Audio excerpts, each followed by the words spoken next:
What's up, guys? It's Ryan here with East Coast Athletics. Welcome to another Track Talk Thursday. I think I'm like 3 minutes late.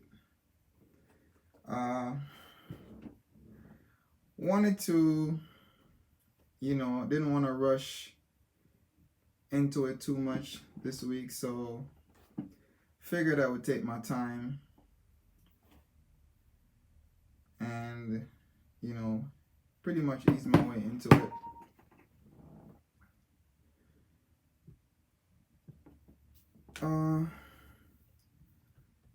For starters, I would like to pretty much, share some. All right, Coach X, I see you. I'd like to share some news from our previous Thursdays, stuff that we talked about. To begin, I want to let you guys know that Session Dennis won't be running at Champs. I told you guys that I would, do some research on that, and I'll definitely let you guys know, what's up with him. But he won't be running at Champs at all. I think it's all in preparation for his transition to Bahrain. I haven't gotten any news on Elaine Thompson and her injury and how things are progressing, so I'm unable at the present moment to share anything with you guys about that. But also, I wanted to let you guys know that one of Jamaica tops, well, he's, I'm gonna say, former world record holder in the 100 sub 10 king. They did an interview with him a couple days ago, and he stated that he is gonna be focusing on getting to Tokyo instead of focusing on getting his next 3 sub 10 times, because presently he's at 97 sub 10 times. His goal is to make it to 100, but he hasn't ran any sub 10s since 2016, so that's pretty much what it is right now. He's more focused on staying healthy and competing, especially getting to the Olympics, because he think that if he gets to the Olympic, there's a possibility that he could medal. So he is kind of focused on doing that. And to be honest, I think at this point in time, the 100 meter is open. Yes, we have Coleman there, and I'm just waiting for somebody to say no. But in my opinion, the 100 meter is open. We have Coleman, we have Degrassi, we have quite a few sprinters, but at the end of the day, there's no sprinter out there that's running any spectacular times. There's no Usain Bolt, there's no Tyson Gay running 9.6s or 9.71s or 9.72. So in my opinion, I think the event is open. It's the better person on the day when they get to the line. So I think it's open. I think he still have a chance, even though he's like 37 right now. He still have a chance. I think he's like 37, 38. Yeah, I think he still has a chance of getting on the podium. And in my opinion, if Gatlin can do it, anybody else could do the same, as long as they prepare their body the right way and do what they're supposed to do. I think it's possible. This is the next topic that I want to talk about, because I don't think this live will be extremely long, but this topic that I want to talk about is kind of mind-boggling to me, that this is really on the internet or in an article or in any form of news report or newspaper. I'm gonna just take a little piece from the article. It says American latest sprint sensation now alive, who dreamt of running 9.4, is eyeing 3 gold medals at the Tokyo 2020 Olympic Games. See, the mistake that he made was that he dreamt about it. I think that's where it's gonna be. It's in my opinion it's gonna be a dream for him, because I really don't see Noah Lyles running 9.4 at the present moment. I don't see anybody running 9.4, not even Christian Coleman. 9.4 is not something that just happened overnight. He haven't even run 9.7, so I don't see why he think he could run 9.4. They always say seeing is believing.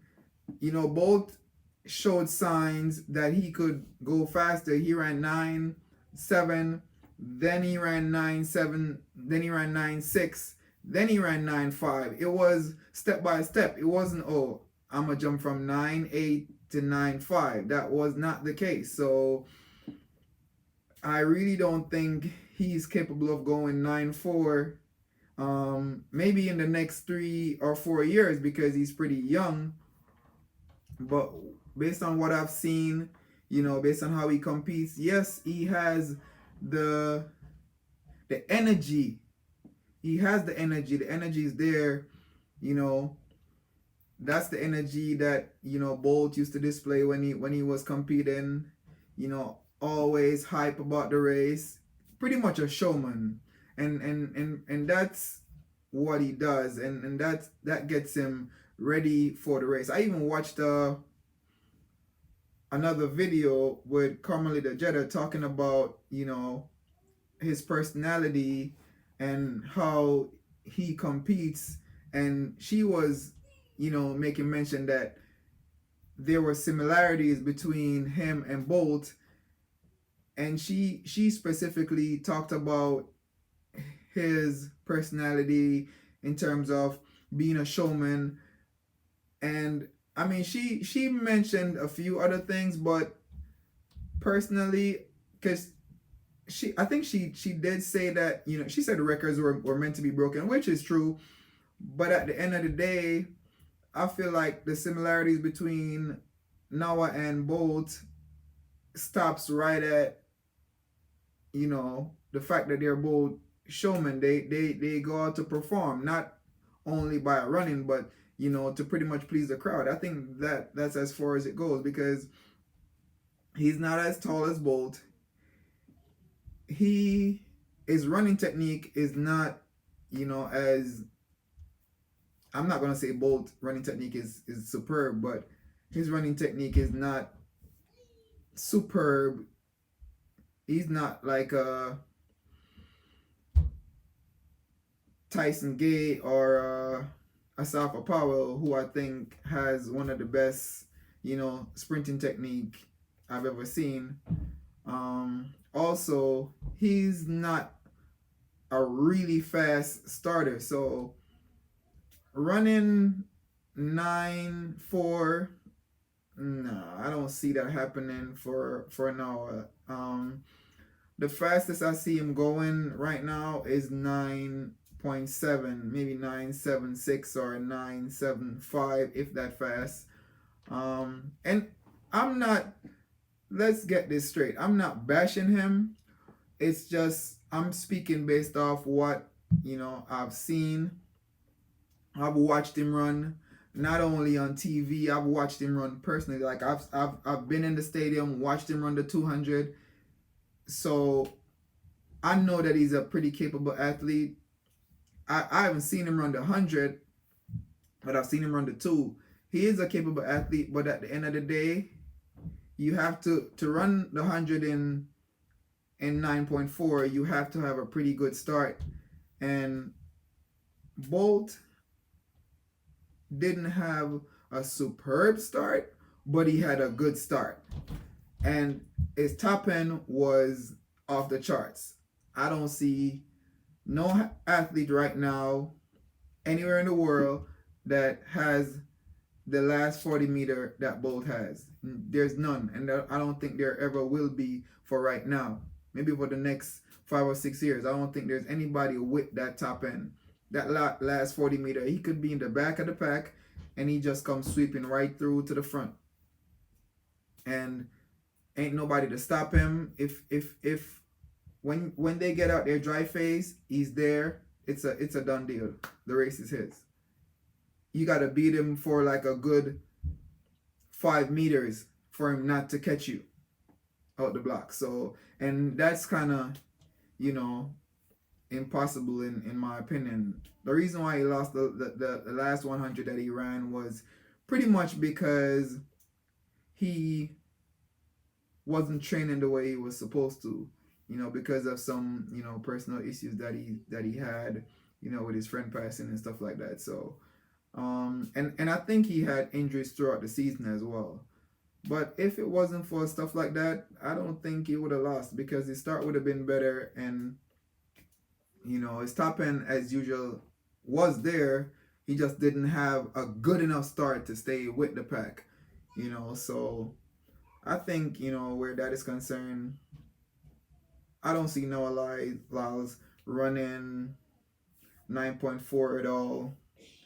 As I said, I'll give him 9.76, 9.75, run about there. That's the best he could do. I think he could do at Tokyo. As for Coleman, Coleman could go. He could go faster, because he's a quick starter, real quick starter, and his last 40 is not as strong, as the other athletes, but he displayed that he's working on stuff like that. So I feel like he's more in range or reach of the world record compared to Noah. So that's my take on that situation. Next topic.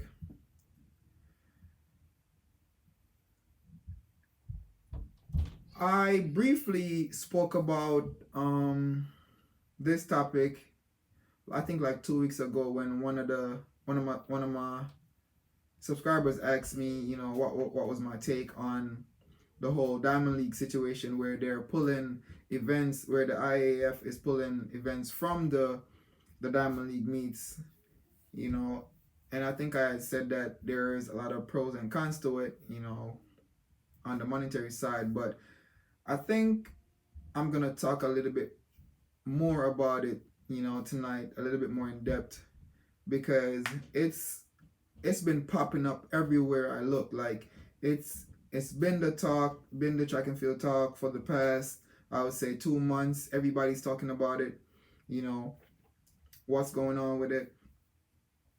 But in my opinion, I think that the IAF they're looking out for themselves in terms of, being able to provide events or host events that, will bring them money. Because at the end of the day, at the end of the day, that's what everything is all about. And I think you were the one who asked the question about the IAF, the Diamond Leagues and stuff. Yeah, they're all about making money. So they're going to try to configure their meets to suit, their audience. And more than likely, the events that their audience, want to see, those are the ones that they're going to be hosting. However, I think they shouldn't cut all the events from all the set of events that they have. I don't think they should cut them from all the meets. I think they should cut some of them from some of the meets, then bring them back in like maybe the third or fourth meet, and so forth. Try to integrate them here and there, where it gives a lot of the athletes the ability to compete. So I think that's something that they really need to, look at and take into consideration. And also,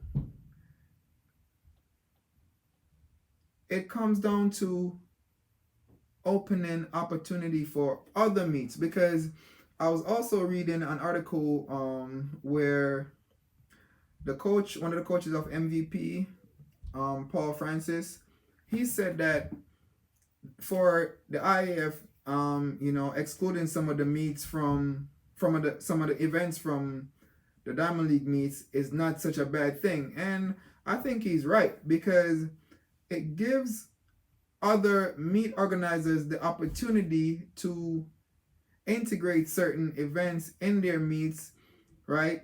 And allow professional athletes to want to compete at these meets, at these, maybe I would say, smaller meets, because the Diamond League meets are not the only set of meets that, athletes, aim to compete at. There are a few other meets that they always try to, get in good times or good jumps or throws or whatever. So I really think it's there's good and there's bad in everything. I think the good in it is that other meet organizers could integrate some of these events into their meets, to facilitate the athletes that, that the IAF are not facilitating.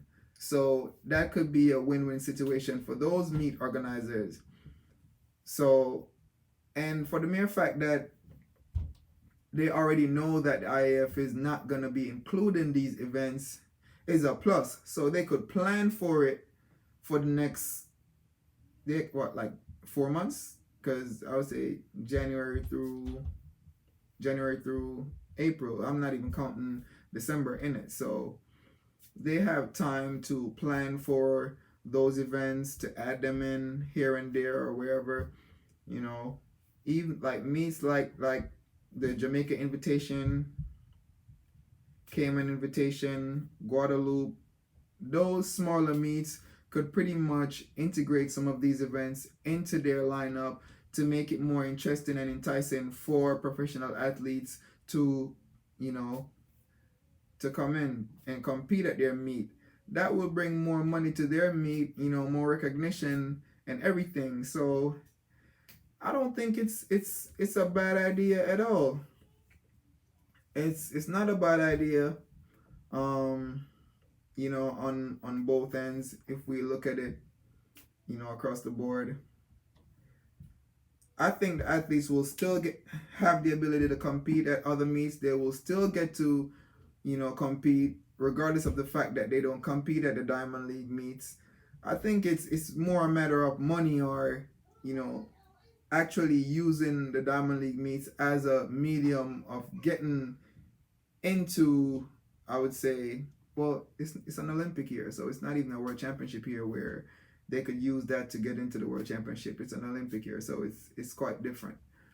Because I was gonna say they could use that, to get into the World Championship if they win their event, across all the Diamond League meets, but it's not like that. So we gotta look at it all different. This give other meet organizers the opportunity to integrate these events into their into their lineup, and pretty much allow these athletes to compete at their meets. So as I said, I think it's a pretty good idea. Well, not really say it's bad on the IAF part. It's not bad, but everything, as I said, have pros and cons, good and bad on each side. But yeah, that's pretty much that for that topic. The next thing is I thought Coachella would have been here tonight, but I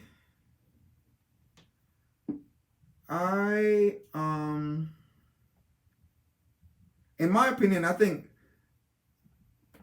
for the past 50 years, I'm gonna say that Jamaica have held the world record for the 100 meter the longest, because once it was taken over by a Jamaican, it never went back to the US at any point. And I think Asafa Powell had the record in like 2005.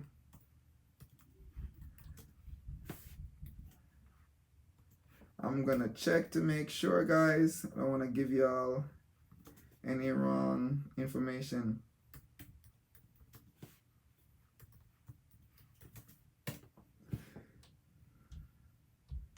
Okay, so yes, he pretty much set the record in 2005. Yeah, 2005, and it has never went back to an American or any other country since. So, Coach L, I was right, and both pretty much broke Asafa Powell world record, and it's been with the Jamaicans ever since. So yes, my results pretty much, showed that what I was saying is actually correct. I don't think there has ever been a country that held the 100-meter men world record for 14 years, pretty much. Yeah, it is 14 years because we're in 2019. And I don't think it's gonna get, go anywhere for right now. I think it's gonna stay in Jamaica. I don't think Coleman is ready to break it just yet. So I think it's gonna stay, in Jamaica. Because I think it was broken by Bolt in 2008. Yep. Because 977 was the world record when Bolt broke it. He broke it and ran 976 in New York, I think at the Reebok Classic. And then he ran 969 in Beijing. Then he came back and ran 958 in Berlin.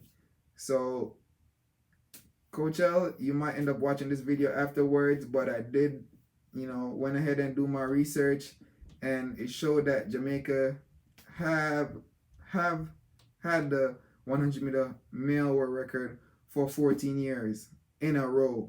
So ain't nobody, broke it in between, and then Jamaica came back and, broke it again. It's been with, Jamaica for the past 14 years. So point proven. I think that's it for this live stream. Didn't want to make it too long this week. Next week is gonna be a completely different story. Not trying to give you guys everything all at once. So if you like what I'm doing, click the subscribe button, enable notification so you receive a notification pretty much for all future videos that I will be doing or live stream that I'll be doing. And as usual, I will be here every Thursday at 7:30. So until next week, guys, it's Ryan here with East Coast Athletics. Peace.